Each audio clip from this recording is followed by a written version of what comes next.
And most of the people in Indonesia don't have a bank account. So I think it's 74% which are unbanked or underbanked.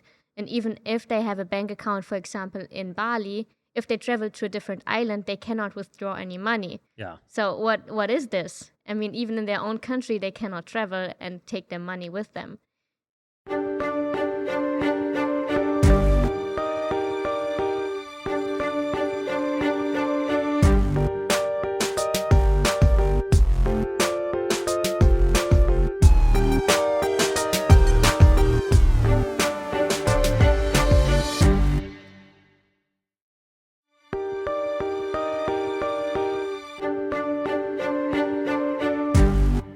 We finally got you over to this side of the world. It's Yes. exciting to have you guys. It's been a crazy week having all the circular Bitcoin economies here together.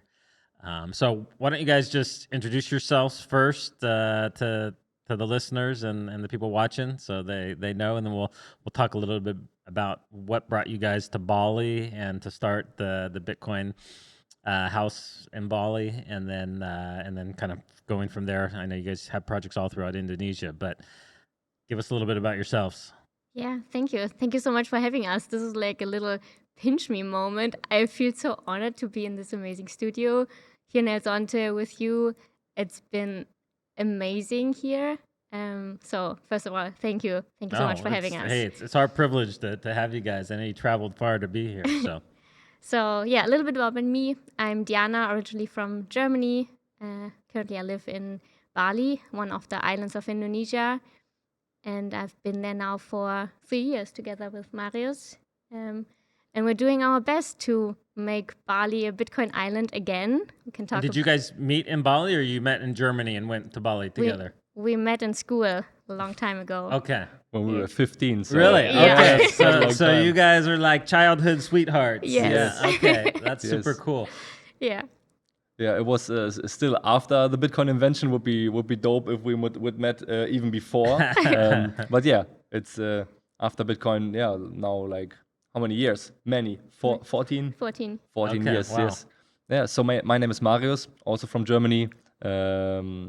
Yeah. So my most important things in life is my girlfriend and Bitcoin. So we have everything here in the room, and I'm really hyped up that we are here in El Salvador. We stayed for 3 months in El Salvador, in Guatemala, and also we checked out Mexico. And yeah, we love this side of the world. It's really, really nice. It makes us reconsider maybe like also we should move to El Salvador. But Bali is also such an amazing place, and it really feels home to us. So we are pushing there on this side of the globe for Bitcoin adoption.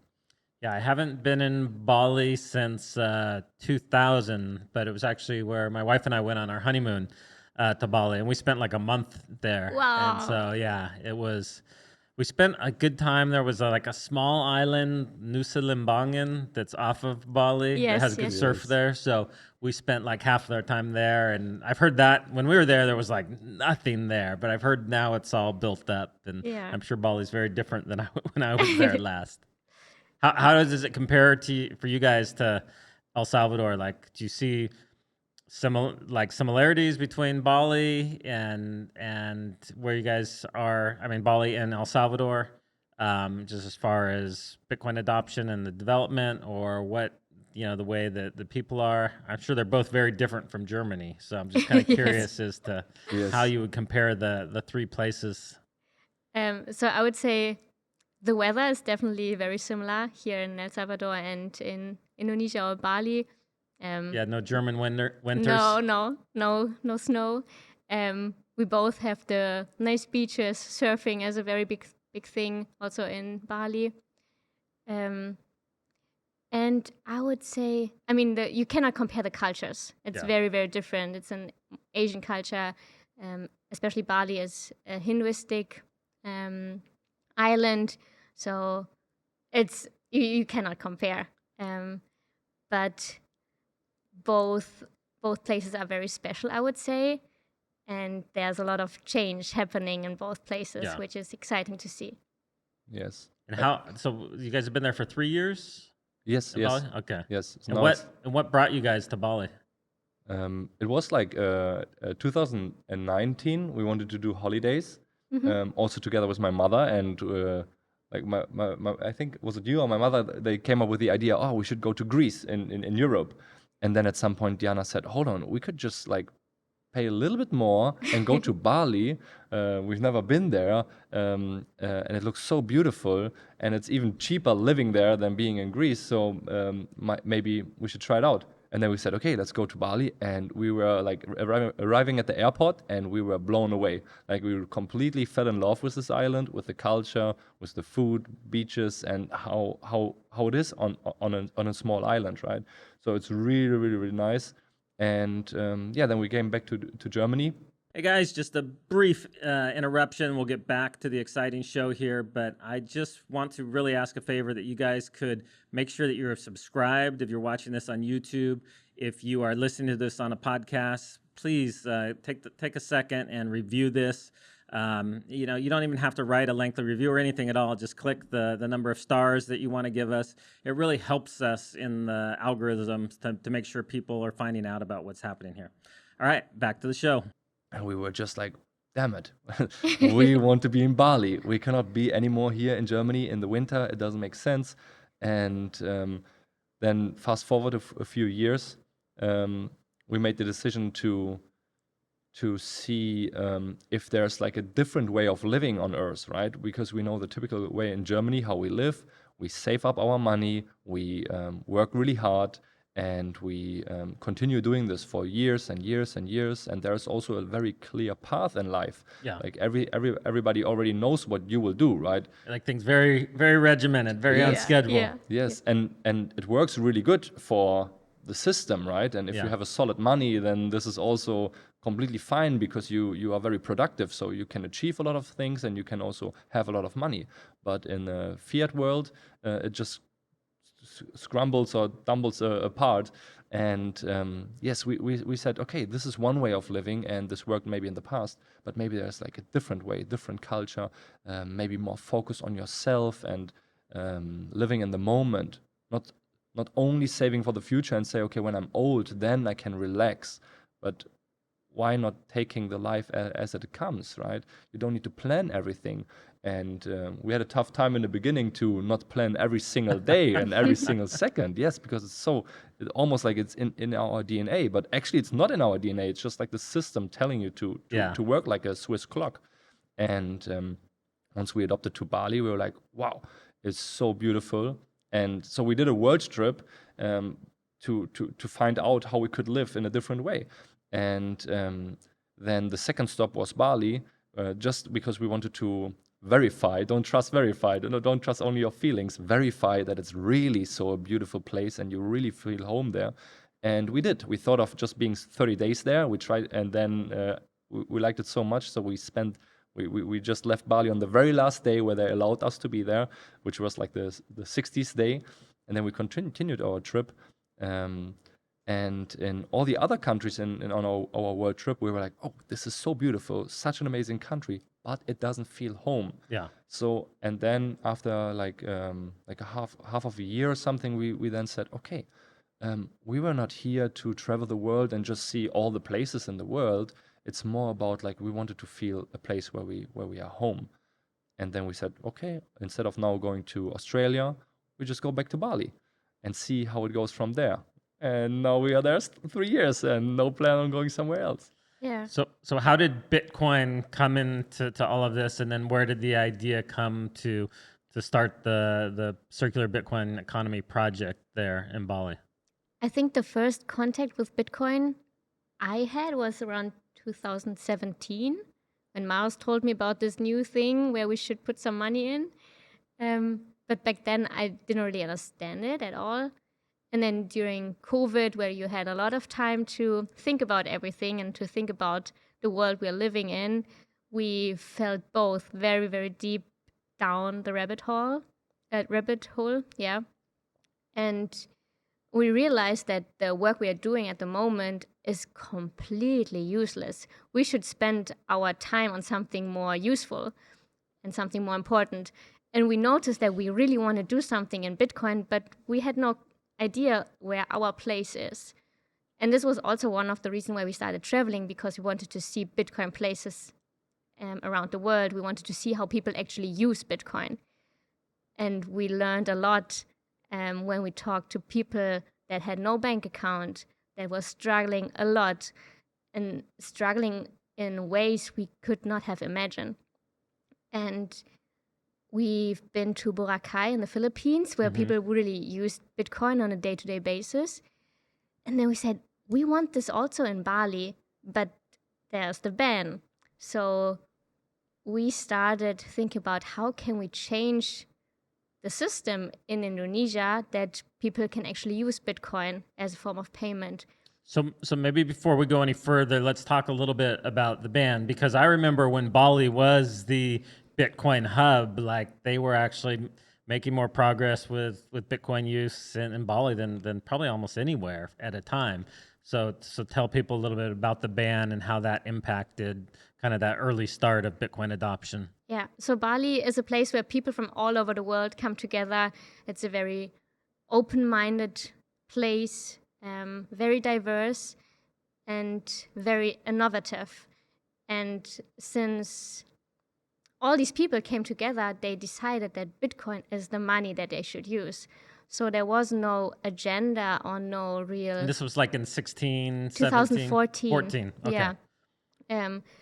There was no plan behind it. It was just from the community, very naturally it evolved, and there were a lot of Bitcoin ATMs, lots of meetups.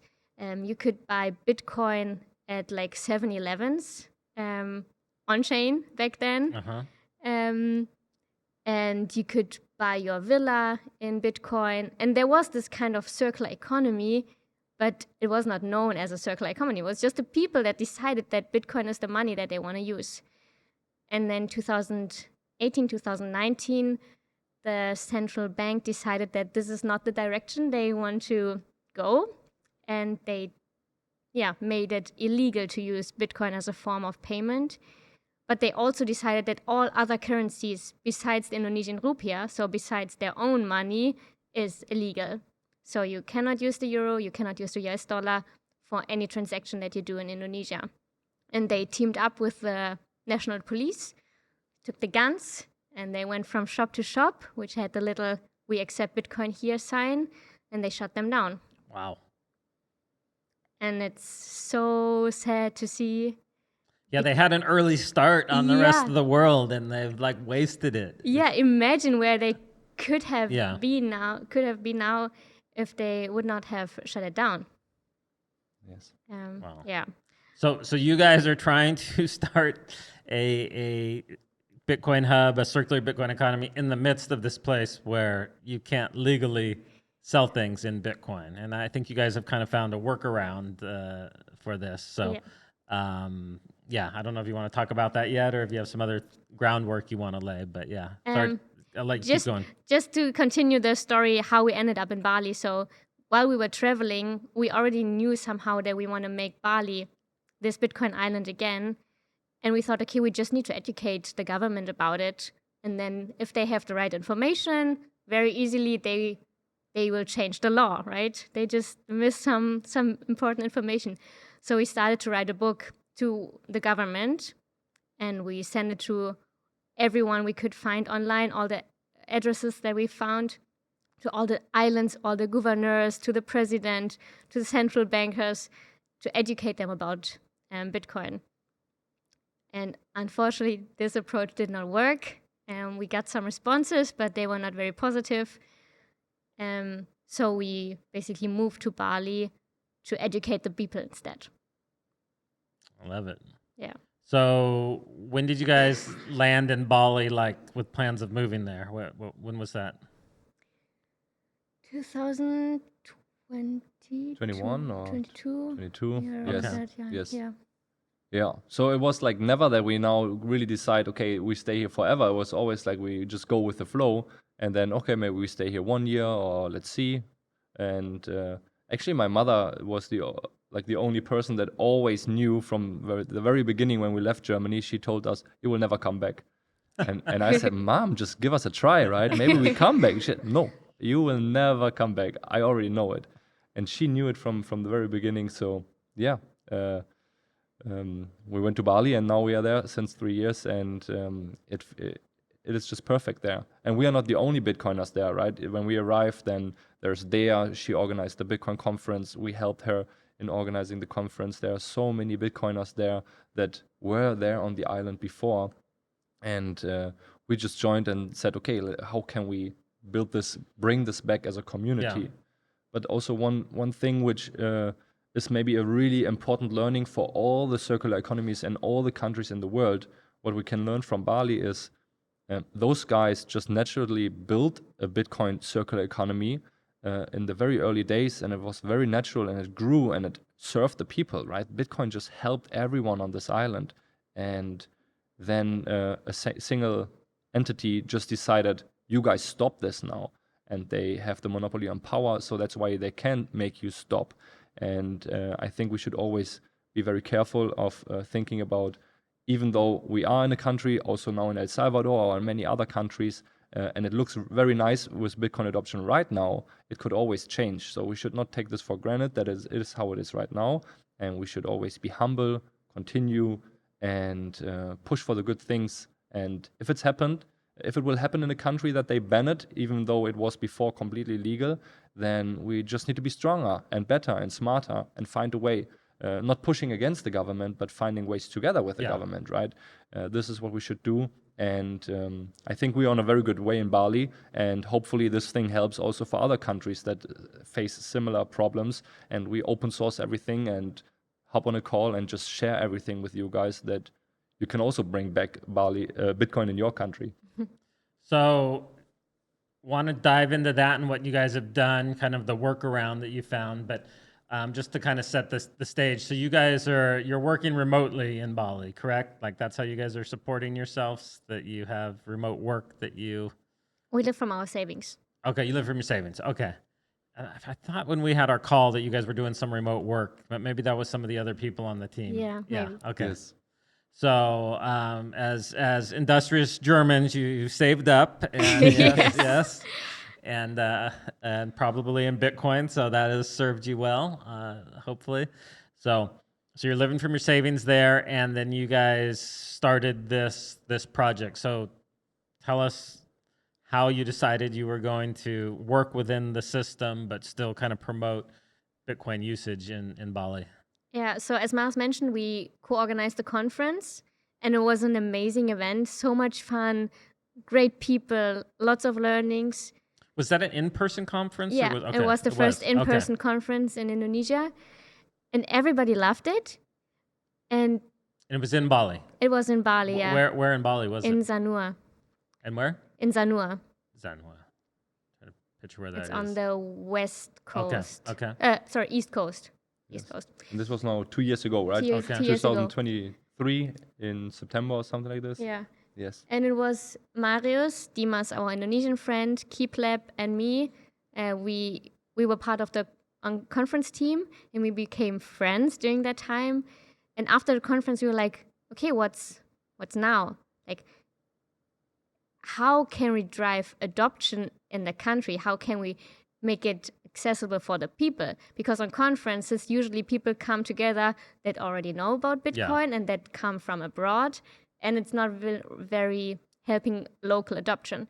So we decided, okay, we need to continue. We need to educate the people themselves. And we need to have a conference basically every single day of the year for the locals. So we started translating resources to the local language. We built our website, having lots of just basic information in the local language, accessible for everyone. And that was our mission in the beginning, to educate the people in Indonesia and to make it easy for them to learn about Bitcoin. So we started meetups where nobody showed up. It was very disappointing in the beginning because you're so passionate and you want to change the world and you think you can make it, and then nobody really cares about what you're doing. But suddenly, after some time, more and more people showed up, and we started traveling a little bit across Indonesia. And whenever we went to different city, we also started a meetup there and asked someone, hey, do you want to take over next month? And then we had a few locations on the map already. And then we saw some progress. Like it started very, very simple and very, very small. And suddenly we have 31 meetups now Wow. across the country every single month. And these are all little communities in their city. So we don't host the meetups ourselves. They are local community leaders which organize it together with us, with our support. And we provide lots of materials. We help them finding locations or setting up the Eventbrite posts and so on. But they are basically like full nodes. They run their own community just with our support. No, and I think that's important for all the other projects to hear, that because I feel like a lot of people give up like right before they're going to start getting that momentum, because it takes a long time. Like you said, nobody really cares, and you feel like you're kind of just slogging through the mud and not making any progress. And so that's why I always encourage people, like just keep going, because you'll be surprised. All of a sudden you'll be like, whoa, this is actually taking off. And and I don't think any projects out there have it just like hit from the beginning. I think for almost everybody, it's a very, very slow start, and it would have been very easy to give up before they saw, that they were actually making a difference. Yeah, exactly. And now within 1 year, we made so much progress. Like, honestly, I could not have imagined this. Like, we have the Bitcoin house, which is insane. We go. Can we put some pictures up of that, Paco? We I remember you guys were talking about it. We had a conference call. Somehow we were connected, and we had a conference call, and you guys were talking about this being like the desire or the dream to do. And we were very lucky to meet Ivan. He owns a community hub in Bali, and we met him in a beach club very randomly. And we told him about our community and our mission and about Bitcoin. And he's such a smart guy that he understood Bitcoin very quickly. And then he was like, do you want to have your Bitcoin house here? And we're like, are you serious? Like, this was our big dream for, I don't know, many years in the future or so. And then... So tell us about the hub. Like, this was, I guess, a bunch of C containers that have been converted. How many containers are there, and how many different people are there? Maybe like 20 or something like this. Okay. And so Iwan, his idea was to build a community hub for many communities in Bali. So his idea is focusing on more sustainable approach, having a place which is not super fancy or something like this, but really basic, simple, and nice, where it's affordable to bring your community to build on something, to solve a problem. And so this is his idea. He has like a co-working space there and a nice cafe. And after a few hours of talking with him about Bitcoin, he asked like the best questions I ever got asked in my life from somebody who just started to learn about Bitcoin. And I was like, wow, damn, he's really smart. He's super smart. So what other kind of projects and people are in the other C containers there? There are artists, philosophy clubs. Okay. There was a sunglass company which took the ghost nets out of the ocean and built sunglasses out of it. What else? There's a yoga center. A fashion label. Yeah. Are they mostly expats, or are there Balinese in there, or what's the like kind of mix of people in the hub? It's mixed, I would say. Okay. Some of course are foreigners, because lots of foreigners are in Bali. Yeah. But there are also lots of locals at this place, because it's so casual and not high class. Yeah. And it's a very nice place. So there's a rooftop. There was a pool, but we removed the water and we put our badminton court there, our Fedimint, and a nice restaurant, yoga space. I mentioned. It's nice you can have like the restaurant and all that other stuff there for people, but you don't have to run it or worry about it. Like, it's just that's very, very there nice. to serve you guys. Yeah, I like that. And Iwan is also really happy in us taking over step by step even more areas of the place. So at the beginning, it started with just like the container, which is actually then the Bitcoin house. And you can see on the map on the very top, very bottom left, The second pictures where you see the guys sitting there, this is inside of the Bitcoin house. And then on the very bottom left, there's like all the shoes in front of the Bitcoin house. So we have one very important rule, which is no shoes, no shit coins. And we were afraid at the beginning of putting it there and being maybe too Bitcoin maximalistic, but it turned out that people really appreciate this. Yeah. Even shitcoiners appreciate this because they know, okay, these are the rules. Here we learn about Bitcoin, we talk about Bitcoin, and it helps a lot. So this is the place, but then more and more we made the Bitcoin coffee, so like made a Bitcoiner menu, and there's a parking lot in front of the Bitcoin house. So we asked Iwan, can we make it completely orange, right? And then he said, of course, sure, go for it.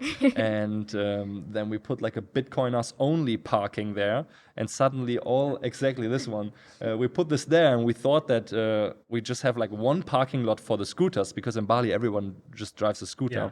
So we thought like putting this there, and then we have at least one parking lot which is only for Bitcoiners. But as this whole thing is turned orange, everybody is afraid to park there because they think it's only for the Bitcoiners.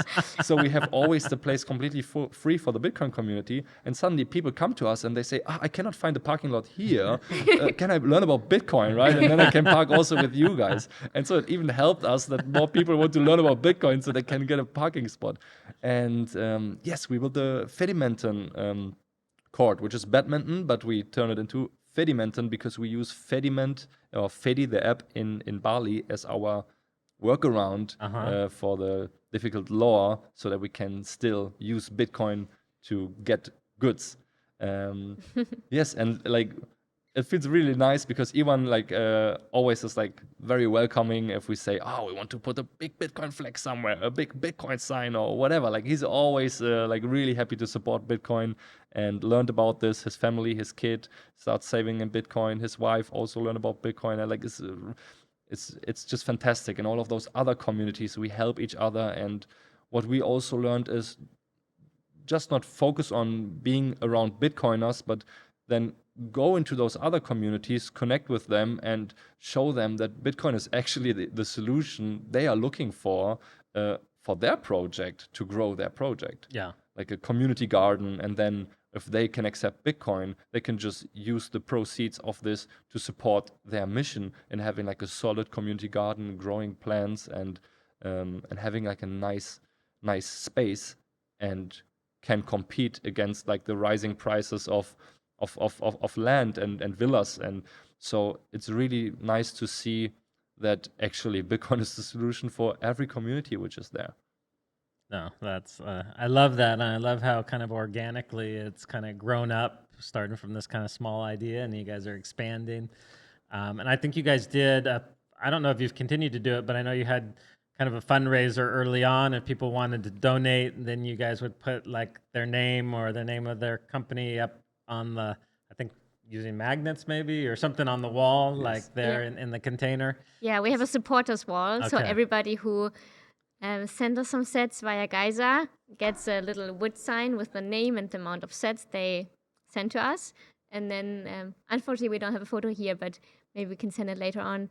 And then we have a big wall with all the little names, name tags inside. Because it's not just us, right? It's everybody who supports us, who works on the project. We are all Bitcoin House Bali. We are all Bitcoin Indonesia. Yeah. And I want to highlight this. It's not just us doing the work.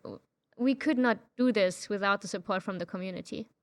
Yeah, and obviously while you guys are have been gone for the last few months, the work has continued to go on, I'm sure, and there's people there doing that. So yeah, it's great to have a good team. It's so important. Yeah.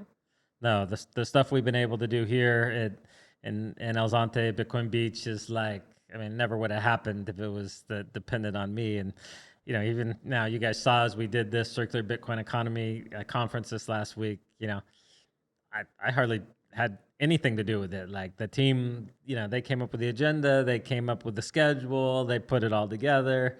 The only thing I was telling them was like, okay, maybe that's too much. Maybe that's too much. They're like, no, we're going to go from 9 to 6. I'm like, we're going to have some breaks in there. Let's have some. So, but they did an amazing job with it. So it's, so important to have a good team. Yeah.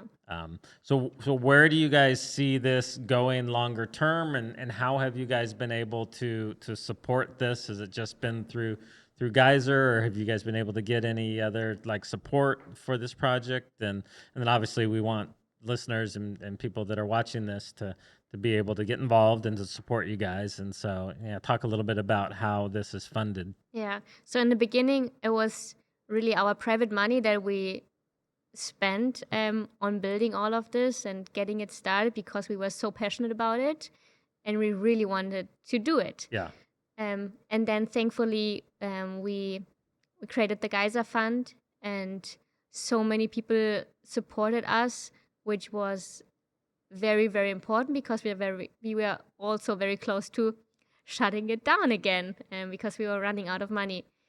And I think Geyser is so important to really kickstart these projects, and especially because when you start a project, you cannot really apply for a grant because grant givers want to see proof of work first. Yeah. And you have to have some kind of credibility. And we were not very known in the Bitcoin space before all of this. So yeah, Bali's kind of far away from where it's the conferences and the people interact, and so it's on the other side of the world. Yeah, it's super sad because it's one of the biggest countries in the world, but nobody talks about it. Yeah. And Bitcoin helps us so much in Indonesia. So this is also what we want to change. But yeah, after receiving lots of money through the Geyser Fund, we were also able to get some grants and bigger supporters like Human Rights Foundation, OpenSets, and Block. And we are very, very happy that they covered our ass, basically, so that we could continue our work and to grow it. Yeah. And I think now, after 1 year, we planted a lot of seeds, and we really want to see those seeds growing now in the upcoming year. So let's cover the how you guys have integrated Fedimint in, and kind of how this gives you guys a workaround of this law that says you cannot transact in things other than the what's it, the rupiah? Is that what they have? Rupiah, Indonesian rupiah. You want to do it? So as we said, paying in Bitcoin is 100% illegal. If you have a bad day, it might bring you in jail paying with a Bitcoin.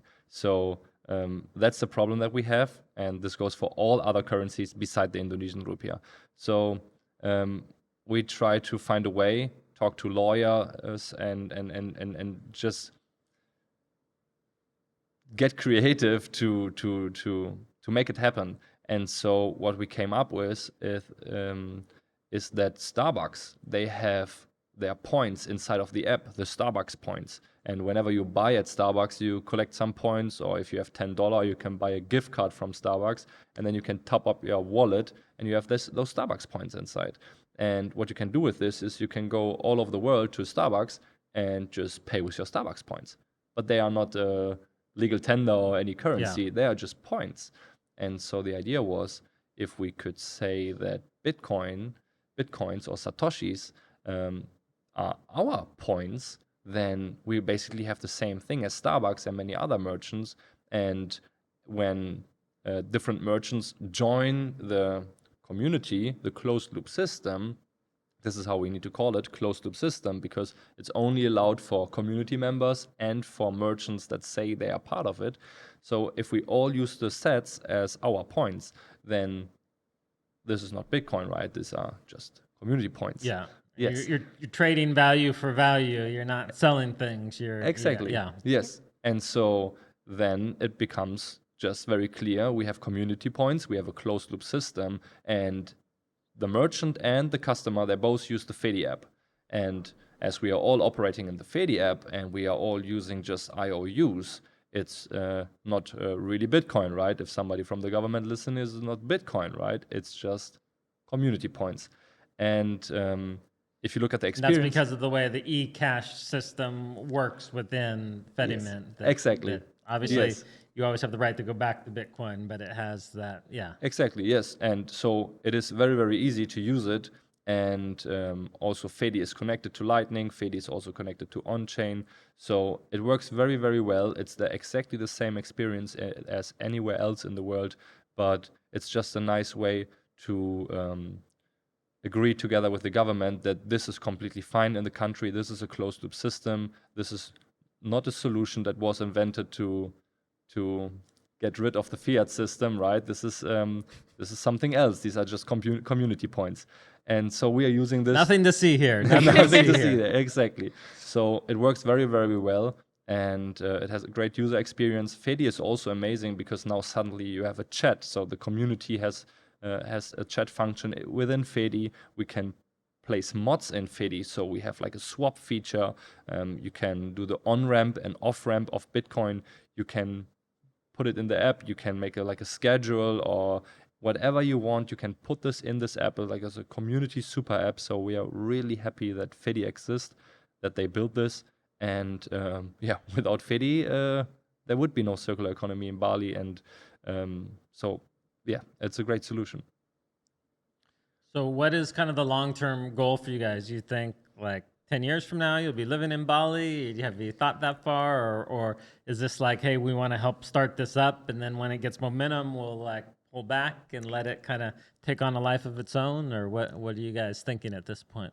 So if El Salvador is the first country which has Bitcoin as legal tender, then we want Indonesia in general to be the second country. Okay. And this is a little competition to all of the other circular economies and people all over the world. I like it. We want to be second. But I think we will stay in Indonesia for the next couple of years. We really want to turn Bali into this Bitcoin island that it should be. And we always see Bali as the epicenter of Bitcoin adoption in Indonesia.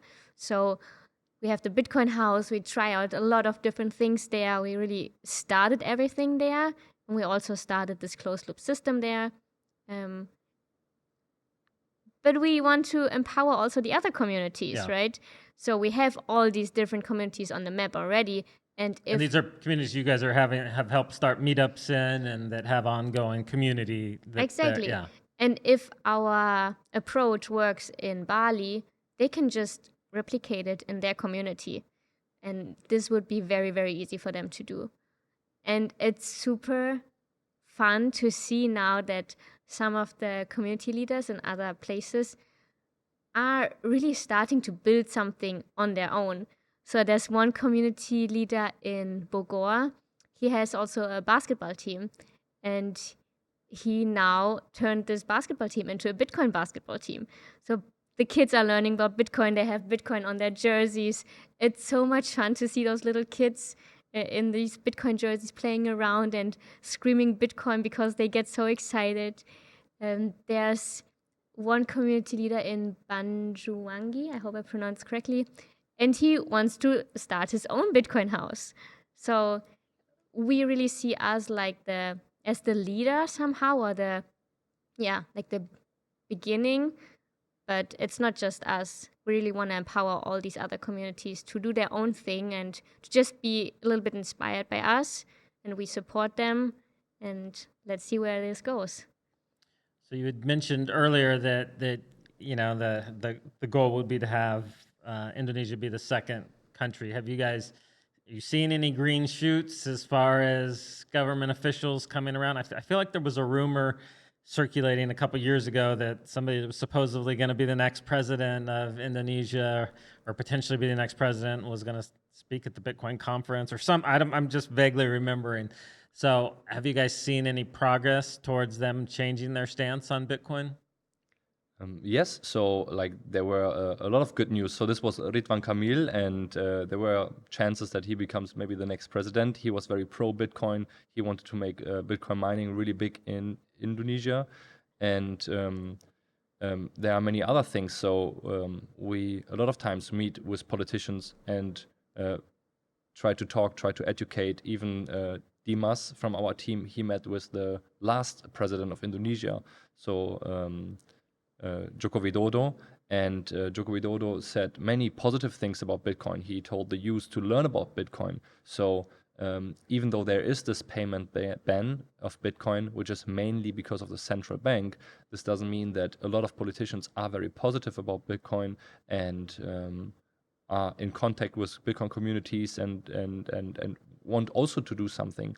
So I think it can, as it went very quickly from Bitcoin is everywhere in Indonesia and in Bali to there's a ban, it can also very quickly change in the other direction again. And they see, oh, there's large potential in using Bitcoin in our country as it is a strategic reserve or in whatever form, right? Indonesia is very rich in natural resources. So mining is a huge potential. And we have abundant energy basically everywhere.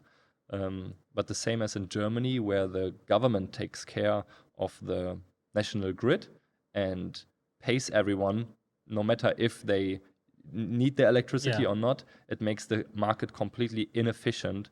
And in the end, just the normal people need to pay a higher price on electricity. But what we see is there is interest from the politicians. Of course, there's also sometimes just individual interest. But I really hope that we get to this point where maybe the son of the last president, he is now the vice president, maybe through him or through the education ministry, we will find a point where Bitcoin goes on top of the heads. Everyone in the government will talk about this, and we bring back Bitcoin in its full potential. Well, I mean, I can't think of a place that makes more sense than Bali, because you have people from so many different, so many Europeans, Australians, people from New Zealand, American surfers, like all these people coming in. And so if you have one money and not having to exchange, like that would be so helpful. And then I think just, we've seen in here in El Salvador how much Bitcoin can impact tourism. El Salvador, just stats came out that last year they had the second highest tourism growth in the world. They had like an 80. Wow. I think it was like an 89% increase from they used 2019 as the base year because tourism around the world kind of fell after that, and so a lot of countries haven't even gotten back to their pre-COVID. But El Salvador was like 89% higher than that. I think the only country more was Qatar. And so I think for like Bali, where there's, so dependent on tourism and international tourism, you have those exchange issues, you have this way to promote the country. I mean, there's so many natural like reasons that it would be great for Bali. So you got to push them.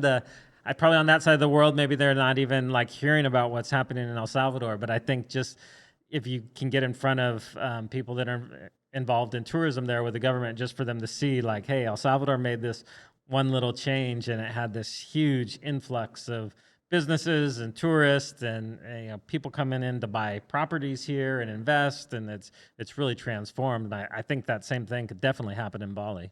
Absolutely. It's so obvious somehow, but it's also so difficult at the same time to convince people that this is the way to go and that actually there's no other way to go.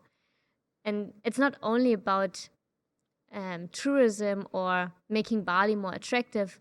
Bitcoin also really helps the people in Indonesia. Well, it helps the people involved in that industry to actually continue to thrive with it, to not be pushed out and priced out because of that, because they're actually saving and building something in a currency that holds its value. Yeah. And most of the people in Indonesia don't have a bank account. So I think it's 74% which are unbanked or underbanked. And even if they have a bank account, for example, in Bali, if they travel to a different island, they cannot withdraw any money. Yeah. So what is this? I mean, even in their own country, they cannot travel and take their money with them. And there are so many banking scams. People in our community, we know lots of people who lost all of their savings just because someone took the whole, like all the money from the bank account, and then there's no support from the bank or the police or anybody. They just are left with the debt, and it drives me crazy sometimes when I think about this. So yeah, we really want to change something for the people themselves and to give them the tools that they need to have a better life, a more self-sovereign life, and make independent decisions and be not censored and controlled all of the time. And I'm always very surprised how Marius can be so optimistic when it comes to the government. I'm on the other side of the spectrum. Um, Well, it's from- good. You balance each other. Yeah, for me, it's always very hard to have hope and trust in them because they disappointed us so many times. And I see so many bad things that are happening or planned, like CBDCs are coming. There's a new law to track more of the transactions and to control the people even more. Cameras everywhere, censorship. You cannot really talk about problems if you are journalists. So, yeah. But I hope you are right, and it's not me. It's just too pessimistic about this. So how can people in the community support you guys? Are you encouraging people to come and spend time there? And if they're planning, should they reach out to you guys to figure out where to stay and those type of things, or do you have something else, direction to point them? I don't know how many visitors you guys get or how you guys handle that. So Yeah, it's been crazy the last couple of months. So many visitors at the Bitcoin House, which is great. I mean, this is why we built all of this. But yeah, everybody who's listening, please come and visit us. Please take a look how Bali is evolving, how Indonesia is evolving. Install a Fedi wallet if you come, and go around and look for the orange signs which say redeem your Bitcoin here. We don't say pay in Bitcoin here. I like that. Redeem your Bitcoin here. Yeah, and just explore Indonesia. It's such a beautiful country, and it's not just about Bitcoin. There's so many things to see and to do. So yeah, always let us know if you're around. Perfect. So how can people be in contact with you guys? How can they follow you on Twitter? How can they support you? Yeah, make sure you put all that out as we kind of finish up here so people know how to get in contact with you. So we have a Geyser fund for the Bitcoin House Bali. I think that's quite easy to find. And then on Twitter, it's BTC House Bali and Bitcoin Indo 21 for the countrywide project. And same applies to Instagram. Okay. And do you guys have personal Twitter accounts or you just do everything through? I have a personal Twitter account. It's Bule Bitcoin, BULE Bitcoin. Okay. And lots of people ask, what does it mean? Someone said it sounds like bullet, but no, it's not. Bule is the gringo way of saying you are a foreigner. In Indonesia? Yeah. Okay. And it can be used in a nice way and also in a not so nice way. Yes, yeah. So for me, just follow our official accounts, right? This is the best. Go to Bitcoin House Bali or Bitcoin Indo. Just type it in wherever you want, and hopefully you will find it, even on Nostr. And as I also manage them, you get right to me if you send a message there. And yeah, if you want to get also like a wooden sign and be part of the Bitcoin House, so everyone who donates, I think it's more than something like $10 or so, we will go to the wood Dollars. No, we're talking sats here. We're talking sats here. Yes. 100,000 or what is that? 10,000 sats. 10,000 sats. If it's more than 10,000 sats, then we will go to the wood maker in Bali, and they will make you a nice little wooden sign, and you will become one with the Bitcoin House. So the plan is that right now it's the 40-foot Bitcoin mining container, and it's all metal. So, but if the supporters wall is growing, we can make it full wooden all around. This would be awesome. Or we can have a second container on top, the lightning container. That's a little dream we have. I love it. I love it. Well, I'm stoked that we were able to get you guys here in Zonte. It's been great being able to get to know you guys over the last couple days. And I know you've been here for a while. We saw you at Adopting Bitcoin too here in November. So it's great you got to spend so much time. And now hopefully we can push the community to support what you guys are doing there in Bali, and hopefully next year we'll be able to do this again, and we'll get some updates on how things are going. Yeah, hopefully. And for everybody, save the date. In September there might be something happening in Bali. So nice. Okay. There will be an official announcement soon. Okay. So will it be? It'll be in Bali. Yeah. Okay. Yes. And then where? Oh, I forgot to ask. Where is the Bitcoin House? What? It's in Canggu. Canggu. Where's that? This is the surfer spot. One of the. There's a lot of surfer spots in yeah. Bali. It's on the west coast. Now I'm right in the southwest. Okay. Yes. Yeah. Yes, Okay. it's like the buzzing area of Bali, and there are a lot Okay. of surfers. There's like Okay. a lot of things going on there, so it's like the perfect spot for the Bitcoin house because basically everyone who comes to Bali, they need to go to Canggu. They Okay. need to go there. They need to be there. So there is that's where the Bitcoiners are. Yeah, and we're on the main road, so you cannot miss us. Awesome. All right, guys, you heard that. You gotta get to Bali. I mean, Bali is beautiful. I mean, it's an amazing place. So, and the fact that there's a Bitcoin house there, that kind of cements it. So, definitely, my wife and I will put that on our list of places. We haven't been there since our honeymoon, and that was Second honeymoon. 25 years ago. So, yeah, so we need to go back.